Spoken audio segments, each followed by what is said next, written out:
النهارده هاخدكم معايا في مؤتمر فيديو ايجيبت. الجامعه عندي عاملين ورك شوب، فانا جايه احضرها وفي نفس الوقت جايين نشوف اليوم عامل ازاي وايه الفعاليات بتاعه المؤتمر. اوكي ستوب.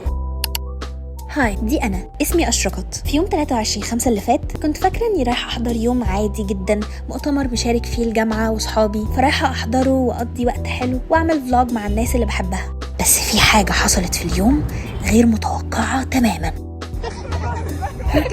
بس خلينا نرجع لليوم من أوله.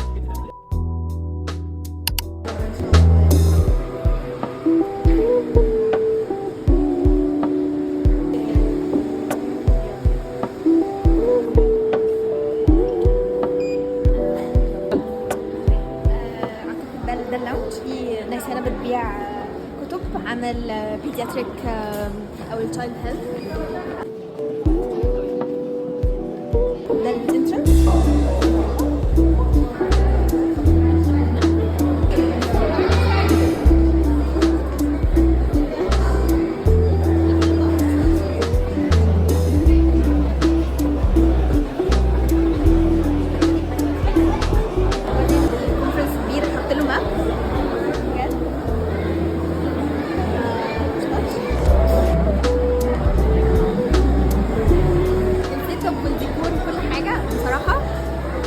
انا حد بحب التفاهه جدا وبحب الحاجات اللي هي بتاعت الاطفال. في كلوك، فخلينا نتصور.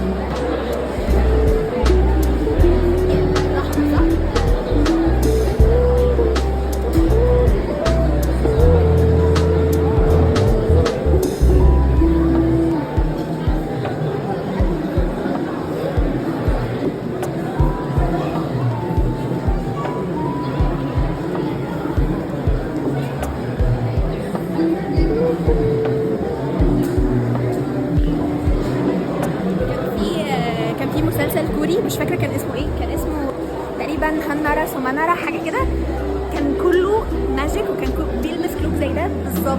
تقريبا كان من اوائل المسلسلات الكوري اللي اتفرجت عليها.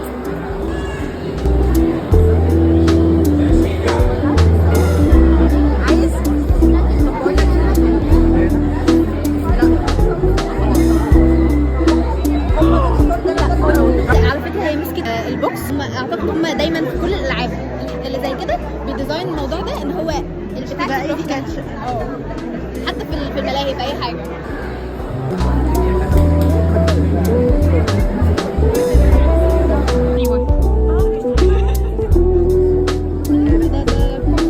اليوم لحد هنا كان عادي جدا، وحضرنا السيشن وتصورنا وانبسطنا وقررنا نطلع سوا على سيتي ستارز، او على الاقل ده اللي انا كنت فاكراه. طبعا احنا عارفين ان انتركونتيننتال بيطلع على سيتي ستارز على طول، بما انه فاحنا حاليا في رحله البحث عن الكوريدور او المكان اللي بيطلع على سيتي ستارز.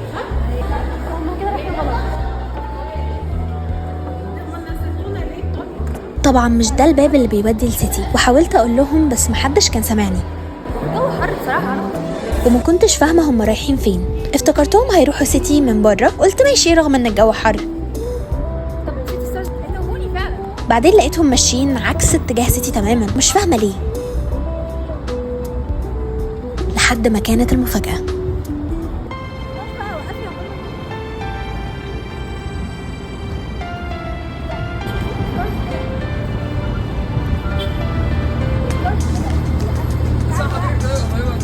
يعني 23/5 عيد ميلادي، والحقيقه ما كنتش متوقعه ان يتعمل لي عيد ميلاد اصلا، وكمان في الشارع. بس كانت احلى مفاجاه في حياتي. والله كان نفسي اولع لك بس الدنيا فيها هوا والله ما عرفت. كده عشان كده بتساليني انت بتحبي الشغل. فعلا كنت رايحه علشان اقضي يوم حلو مع الناس اللي بحبها، ومش في دماغي عيد ميلادي خالص او الاحتفال بيه. كوني مع الناس اللي بحبها ده كان كفايه بالنسبه لي، بس الطريقه اللي كانوا بيخططوا بيها المفاجاه خلال اليوم كانت غير، لان خلتني ادرك ان بيضحك عليا بسرعه. على فكره انا اقتنعت كل واحد بس خطوه. ماما بصي حاجه قولي ليه، مش عارفه والله، انا بجد الكلام كله راح، مش عارفه عيد ميلاد في الشارع. مش مشكله، بس المهم ان انتوا فاجئتوني، انا ما كنتش متوقعه ده اصلا. طب قولي كلمه في عيد ميلادك ال 24. يا اول حاجه تتمنيها النهارده.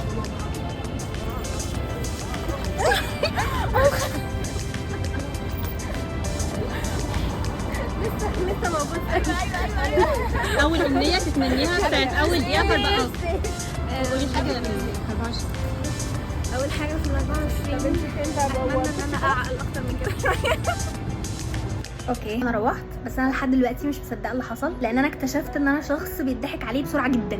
مؤتمر والجامعه بتاعتي مشاركه ورايحه سبورت لاصحابي، والنهارده عيد ميلادي. مش في دماغي ان النهارده عيد ميلادي وعادي وخلصنا وهنروح سيتي ستارز عشان بس نتفسح، لانه المؤتمر في انتركونتيننتال سيتي ستارز. لقيتهم قاعدين بيسالوني اسئله غريبه جدا. عملوا ان هو كانه بيعملوا بيرسوناليتي تيست، والبيرسوناليتي تيست ده بيسال ايه اللي مش عارف اللون المفضل، بتحب ايه الفليفر المفضل، شوكليت مثلا، فانيليا، مش عارف ايه، من ضمنها السن. انا في الاول قلت ايه البيرسوناليتي تيست اللي هيعرف لونك المفضل، وايه البيرسوناليتي تيست اللي هيعرف انت بتحب شوكليت ولا فانيليا. موضوع مشكوك في امره. ايه واحده من صحابي قعدت تقول لي انت بتحبي الشوكليت يبقى انت كده شخص حساس، يبقى انت كده مش عارف ايه، ولغوشت جامد على الموضوع واقنعتني فعلا ان ده كده، ان هي فعلا بتعمل حاجه، او ان هم فعلا بيعملوا زي تجربه. وجابوا لي شوكليت، وبجد كل ما ارجع للحاجات اللي هم كانوا بيقولها لي والحاجات اللي حصلت فانا بقول يبقى هم عشان كده كانوا بيعملوا كذا، يبقى هم عشان كده كانوا بيقولوا كذا.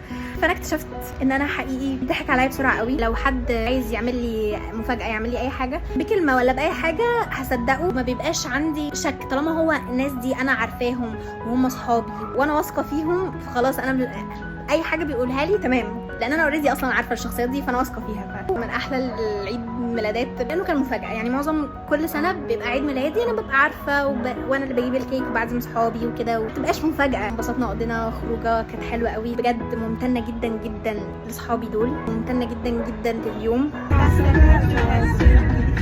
واللي فات كان سحر مش بالي على